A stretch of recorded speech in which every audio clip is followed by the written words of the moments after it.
Hello and welcome to 2021. My name is Arvind Nilakantan and I will be talking about Quixel, MetaHumans and beyond. So what is the agenda today? I'll of course be walking you through Quixel, specifically on Quixel Megascans and how you can access the library that is provided by Quixel and import them into Unreal Engine. I'll also walk you through MetaHumans, the MetaHuman editor, how you can edit those MetaHumans and bring them once again into the Unreal Engine. And I'll also briefly talk about Epic Online Services. So with that, let's get started. Let's begin with Quixel. So what is Quixel and what do they do? They have the best job in the world. They essentially go around the world taking photogrammetry of all the stuff that's there in the world. And they have three ways in which you could customize your own environment using these photogrammetized assets. The first one is Quixel Megascans.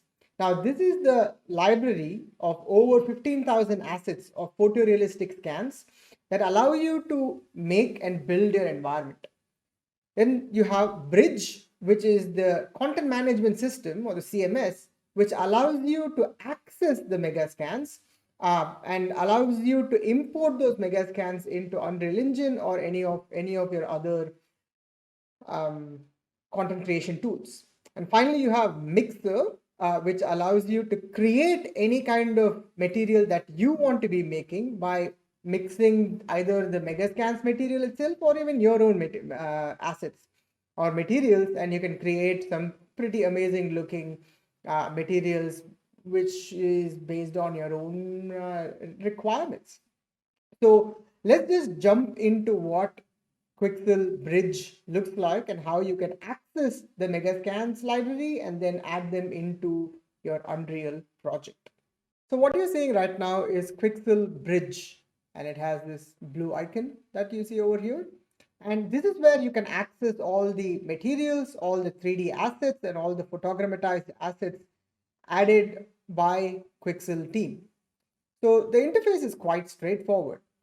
First, this is the home, of course, where you can see a whole bunch of materials and assets that were recently added into the scan library. And as I mentioned earlier, we currently have about 15,991 assets. And this is a library size that will just keep growing. On the left-hand side, you can hover over home or use this arrow to kind of dock this left part of this window here, and you can access kind of cohorted assets in here. So if I click on 3D assets, you'll be able to look at all the 3D assets that's available for you in this library. You can also filter by 3D assets that are for buildings, for example, and you'll only be able to see assets that are for buildings. And you can even further drill down by looking at just pillars or roofs. You can also look at street objects and whatnot. Another cool thing I really like about this interface is you also have this option here called collections. Now this collection shows you all the assets that are specific to one particular theme. So for example, if I select environment, if I look at an historic environment, I'll be able to look at all the assets that are themed or that are part of the same asset family. So when I click on castle ruins, you'll see all of the assets which include materials and 3D assets which are part of just this particular theme. So it's very useful if you want to start, creating assets or creating your world, which are all which need to look as if they are part of the same theme or the same environment. So let's say you like an asset that you like. So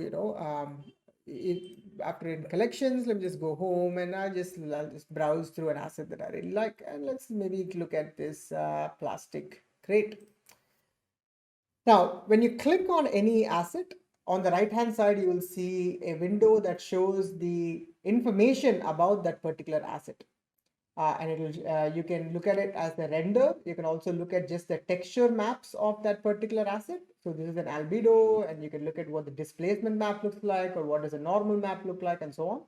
And you can also preview that asset in 3D by clicking on the 3D preview. Just take a bit to download, and then you'll be able to look at the particular object in 3D. There's also related assets at the bottom. It also shows you what is the size of the asset in human scale. So you have an idea of whether it's a huge asset or a smaller one. On the bottom, you also have the ability to download this asset in multiple resolutions. So you can download it in 2K texture or 4K or 8K resolution. And once you're happy with that particular asset, once you've done the preview, you can click on this download button, which is a green button over here or the green button over here, and that will then automatically download that object into your hard disk. Prior to that, if you are doing this for the first time, if you're browsing this for the first time and you're trying to import this into Unreal Engine, you need to make sure that you have the Unreal Engine plugin enabled for you to import this inside Unreal Engine. By the way, you could also import this into other DCC tools like Maya. So in order to set that plugin up, there's two ways to do that. One, you could either go into your edit and export settings, and that will then ask you what is the export target for this particular asset, and you can select Unreal Engine or any of the other options that's available here. Once you select a particular export target, if that plugin is not already installed, that will then prompt you to install that plugin through a pretty intuitive wizard for you to then install that plugin over here. You also have other options in here where you can specify what is the kind of texture export that you want to have, what is the kind of model that you want to export as, and so on and so forth. Additionally, for one particular or any particular asset, you could also go down to click on that asset, and you can go down to the settings menu, which will then take you to the download settings, where for just that particular model, you can specify what is the type of texture that you want to download and what is the kind of model that you want to download. So once all of that is set up, it's pretty straightforward. You just click on download and wait for it to download before you can bring that inside Unreal Engine. This is going to take a little bit of time, so I'm going to fast forward in just a bit. All right, so the asset is now downloaded. As soon as the asset is downloaded, you'll notice that it has a blue tick next to it, which means that this is now downloaded. Now, you could also look at all the downloaded assets if you go under local. If I click on local, you'll notice that I have all of these assets that are already downloaded on my disk. So I don't have to re-download it, which is a pretty useful feature if you want to keep re-importing the same kind of assets over and over again. Now, you could also favorite an asset. So let's say you really like this particular asset. You can click on this button, which will then favorite that object up, and you can go under the favorites menu and look at all of your favorite assets. And as you can see, I only have one so far.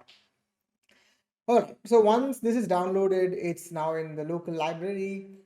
It's now time to bring it inside Unreal Engine. So how do you then bring this inside Unreal Engine? You do that by clicking on this export button right on the top right corner. If I select that, you'll notice that it's automatically exporting to Unreal Engine. Now it will export to Unreal Engine or to the Unreal Engine project, which is already open. So here I already have a project called the Medieval Village, which is entirely made with assets from Quixel. This project is available for free from the marketplace, so I'd highly recommend for folks who want to understand how this was put together to download it and take a look at it. It's a beautiful village, and the asset that I just downloaded, which is the plastic crate, is something that's already imported in here. So where does it get imported into? Automatically, if you go under content, there is a new folder here called Mega Scans. You go under there, under 3D assets, you will find the name of the asset. In our case, it's called the plastic crate. Will also then show up in here. So if I just scroll down, you'll see plastic crate is available over here.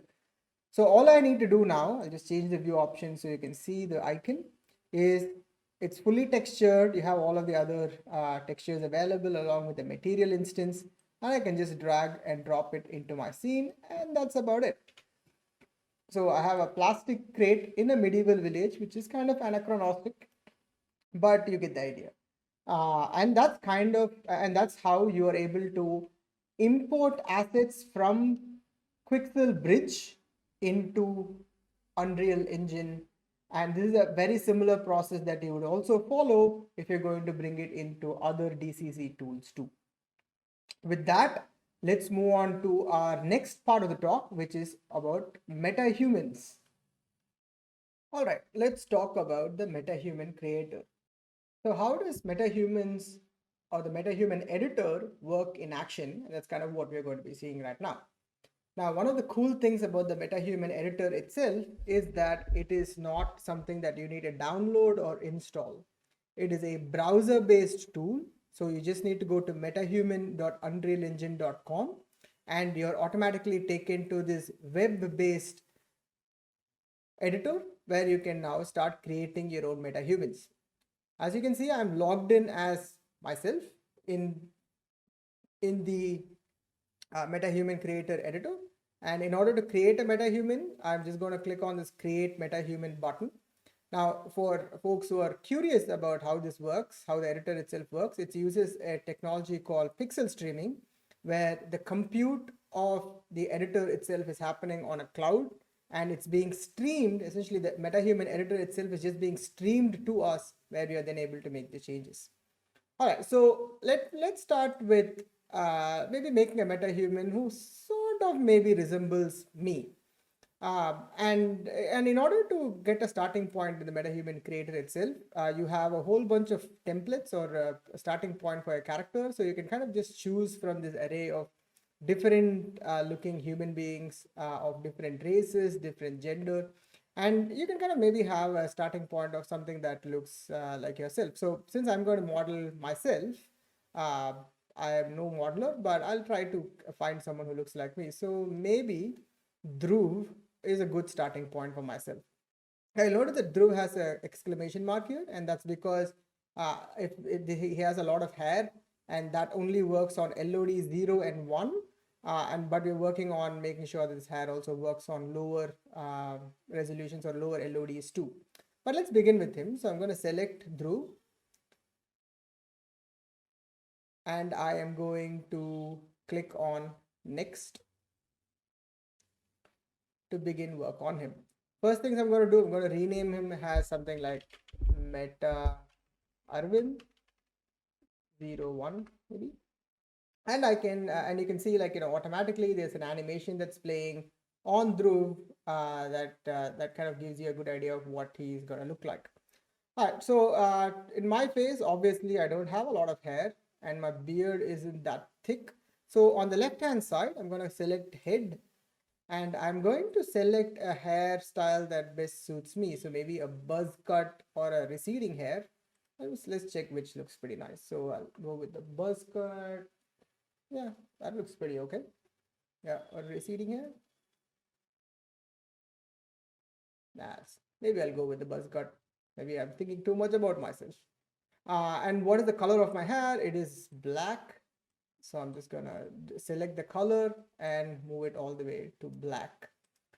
You can also select a number of things like how rough is your hair. So my hair is quite soft. So you can see there's a lot of shine that comes here.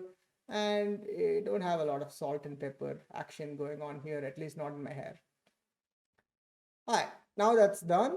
Let's look at maybe my beard. So I'm going to go under beard and I can select something like, let's say I have a short full beard. I think that's kind of what I have. So I'll go with that. So it's kind of like, beginning to have an effect. But this guy is kind of old. You can see there's like all wrinkles around him. So maybe I should remove those wrinkles. So in order to do that, I'm going to go under my skin, the face and skin. And in here, in order to enable this panel, I need to stop the animation. So I'm going to stop this animation. So it's kind of always looking straight at me. And here, there are a number of textures I can choose from. So as I'm moving through the textures, this is just using all the textures that it has found through scanning real human beings, and so it's just able to add a lot of realism to it. So you can select, I'm going to select a texture that best suits me. So I think maybe that, maybe that, yeah, that looks pretty all right. And the color, yeah, maybe a little lighter, not too yellow, but yeah. Alright, so that looks all right. Maybe I could just grow a lot more of the beard, medium curly beard, long full beard. Yeah, I think that is probably okay. That's kind of what I have. Let's go to the mustache, and I can also change what kind of mustache I have. So maybe have a more thicker mustache over there. All right, so it kind of like gets the idea. Now what happens is, let's say I want to play around with the nose. So I have a straight, a more sharper nose than what he has. So what I can do is I can select between the options that I see at the bottom. So I can start with maybe moving, which will then automatically give me this control. So maybe I'll just kind of pull his nose a little further. And if I want like better control, so I can kind of just move his nose right there. By the way, the controls for all of this is also referenced to the hotkey. So right mouse button to click and hold to orbit and whatnot. So I can kind of just pretty intuitive to kind of work on that. So maybe I'll just reduce the flare, nostril flare of what I have. And I could also maybe add some cheekbones right there. I have a very flattering view of myself, obviously. All right, so the eyes, I could also kind of work on the eyes. Maybe it needs to be a little more like that. But if you're unhappy, let's say you're like, all right, the eyes look okay, but it really doesn't suit this person. So what I could also do is click on the blend option.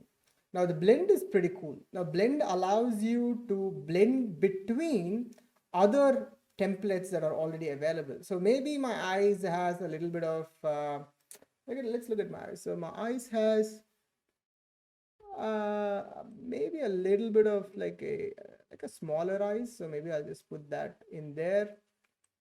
Um, and what else? So you need to have like at least three app options in here. So I'll maybe put this guy in here, and maybe add another character. So maybe I'll add Kendra in there. So now what I can do is I can select any parts of the body, like in any part of my head, and I can start blending between the three characters I've selected. So you can see, like, I think it's closer to that one. Yeah, and I'm no artist, right? But if I can do it, I'm sure you can all do it. But with that, yeah, let's see what that looks like. So I'm just gonna, yeah, that is okay, I guess, close-ish. Not entirely close, but it's close-ish, and that's kind of the point of the MetaHuman creator itself, so that you can get pretty close to what you want, and then you're able to then export it out to different DCC like Maya, and then sculpt it if you want, if you wish to. With that done, I can also then go to my to the body type. So it's like I can say whether I'm how tall I am. I'm fairly like average height, um, and yeah, I'm kind of pretty thin. So I'll just put like a thin guy. And of course, there are options to change the clothing. As you can see, it's fairly limited at this point of time. So I can go to like a hoodie or a sweater, but we are working on adding more and more options in here that you can also work on. And you can also change the bottoms. So, maybe go to a slacks kind of a stuff. Then go to shoes. I'm usually wearing sneakers. I'll do that. And you also have like options in all of those types to change between your primary color. So maybe I want to have a more black shoe with white or grayish highlights. And that kind of looks okay. So you can kind of preview what that looks like in an animation mode also. Once that's done, it is like all auto saved. So you can in fact go back to my MetaHumans and you'll notice that now this will show up in the list of MetaHumans that I had created, which is right there. So my MetaHuman. So now that this is done, how do you then import this into Unreal Engine? In order to do that, it's quite straightforward. You go back to Quixel Bridge. When I go into Quixel Bridge, you'll notice that on the left-hand side, there is MetaHumans tab. And if I go under My MetaHumans, you'll notice that it's actually quite fast. It automatically, added the MetaHuman MetaArvin01 as part of the library that I have. So the other MetaHuman is Arvin, which I had added earlier, already showed up here. So this is the MetaHuman I have. So I can select that MetaHuman and I can now download this to my DCC. So you need to know that if I select the MetaHuman, I have the option in here to change the resolution in which I want the MetaHuman to be downloaded in. So I can select between 2K resolution or a 1K resolution or a 8K resolution. And if I go under export settings, I could also export the MetaHuman in my favorite DCC tool like Maya or Unity or Marmoset or whatever other stuff. I can also go under download settings and I can mention whether I want to download the U asset if you're going to be getting it inside Unreal Engine. You could also get the source asset, which would be a Maya file that you can then edit in Maya itself. All right, so now that this is done, with all of this set up, I just need to click on download and that will then start downloading this MetaHuman, which is going to take a little bit of time. But in the interest of time, I had earlier, downloaded another MetaHuman who looks very similar to what this guy looks like. And I've already got that into Unreal Engine. Now to bring this inside Unreal Engine, once it's downloaded, it's very similar to how you would also import Quixel assets, which is just by clicking on the export button, and that will automatically bring in the MetaHuman into your Unreal editor. So I'm going to stop download for now, and I'm just going to open up the Unreal editor. And I had already downloaded the MetaHuman or exported the MetaHuman I had created earlier into this project. All MetaHumans who are bought into Unreal Engine will show up automatically under MetaHumans. And you will notice that a few things like all the MetaHumans that you have. So I have MetaArvin02. So if I go in there, I'll notice that I can see the MetaHuman right there. So all I need to do is just click and drag. So you'll see a nice modern guy, which is me, kind of standing there. You'll notice that the beard is not showing up in lower LODs, and that's because of the warning that you saw earlier, which is the beard doesn't really work if you move far away because it automatically swaps to a lower LOD. You can of course force the LOD to be of a particular LOD. So you can just say I want to force it to 0 all the time. Then it means that it will not. Then it will always be in 0. It will never go to lower LODs ever. So this MetaHuman is kind of how you bring this in. As mentioned earlier in the video, if you had seen that, is that this MetaHuman is fully rigged. In order to see the rig, you could just create, I'm just going to create a new, let's say, sequence. And I'm going to select, let's say, just call it MetaHuman sequence. And I'm just going to drag our MetaHuman into the sequencer. And as soon as it's dragged, you'll notice that the control rig automatically shows up. So you have both the facial control rig, which you can kind of just play around, which is pretty cool. So I can hold this rig and I can do things like, make him look around or make him select that and make him do that. Those kinds of things. And that's for the face, and at the same time I could also do things like on his body. So by selecting his MetaHuman control rig on the body, I could select the rigs, for example, and I could let's say rotate them so my arms kind of automatically move, and these are all like IK rigs, so I kind of move the way I want it. And these of course all can be keyframe too, so I could pose them to be the way I want it. and you'll notice that it automatically created a keyframe in here. So maybe I'll just, keyframe his leg. Now you'll notice that there are a few things that might look weird. Like if I select this rig, and if I move, you'll notice that its arm looks weird, and that's because it's not you got to select the IK handle instead of the FK handle. Now to do that, the easiest way to do that is if I go to the content browser, if I go under MetaHuman, I go under common utilities, and there is a MHCR picker editor utility widget. I'm just going to right click and run that widget. And notice that this shows an option that is much easier to pick the rig rather than selecting it in the viewport. So I'm going to select this actor, and I'm going to select IKFK handle. And if I select that, and now if I move it, you'll notice that it doesn't stretch, but instead acts according to what you really expect it to work as. So that's kind of how you would work with the MetaHuman. And here I can kind of just keep, like, as it automatically got keyframed. I'll select this guy.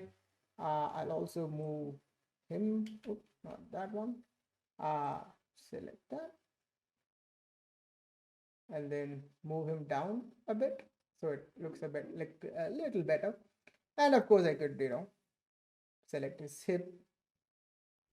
That's not what I want. Select that guy, and he can move up and down where you would typically expect him to move. And you can just keyframe all of it, and you can add your own entire animation on top of the MetaHuman.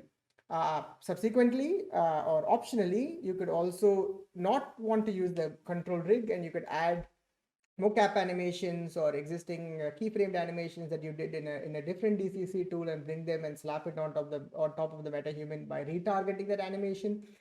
You could also bake an existing animation that you made in mocap and then bake that into a control rig, so you can also fine tune existing mocap into Unreal control rig also. So it's now auto saving. Now it's a good time to stop talking about MetaHumans because we're fast running out of time, and then talk about Epic Online Services. So let's talk about Epic Online Services. What is Epic Online Services? Now, the definition of that is we provide an online infrastructure for you to connect games and communities across all platforms. This means that your server-side infrastructure, which is provided by the Epic Online Service, can work across different game engines, including Unreal Engine, Unity, Lumberyard, Godot, or any other proprietary engine that you have. It is, of course, a single SDK, and it's available in C and C#, and it also provides a set of essential game and account services so that you can build, deploy, and scale your games backend. Now, this is the same service that we use internally and for all of our games, and it's free for any game team to use. The size of the game really does not matter. You could use it for any type of game itself. Broadly speaking, you can split the services that's provided into two parts. You could either have it as cross-platform services or cross-play services. Now, I'll get into more details about the cross-platform services, but there is a few of them. And the best part of them is that they are all very modular. So let's look at some of the services, right? Like if you look at matchmaking, lobbies, or leaderboards in terms of multiplayer capabilities, or in terms of progression, which includes your achievements or account linking, or in terms of operations, that could be like game analytics or anti-cheat, you as a developer can pick and choose different modules from the Epic Online Services that you want to be using instead of using all of them. Of course, you will also be able to use all of those services also. So this will, and we also provide 24/7 live ops, and that's the same people that operate Fortnite game. So you have the same team that does it over here too. This is it's also because we have been using it in Fortnite. It is extremely robust, and it is a self-service and 100% free service for you and your team.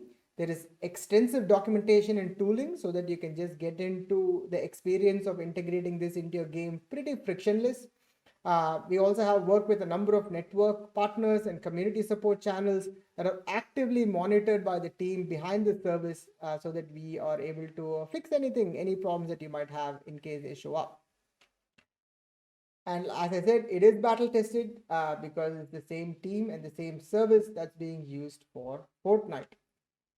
And you're not alone if you're going to be using this. There are over 100 plus different titles that are already using the Epic Online services. Games like, my favorite Civilization 6 to Borderlands 3 to Rogue Company to Zombie Army. A lot of these games are already using Epic Online services. So if you want to get started on Epic Online services, check out dev.epicgames.com and you can get started through the self-service interface for you to start integrating this inside your game. So with that, we come to an end of Quixel, MetaHumans and Beyond talk. Once again, I am Arvind Neelakantan. If you have any more questions, feel free to drop them on chat or email me at arvind.neelakantan@epicgames.com. Thank you very much and have a good rest of the IGDC.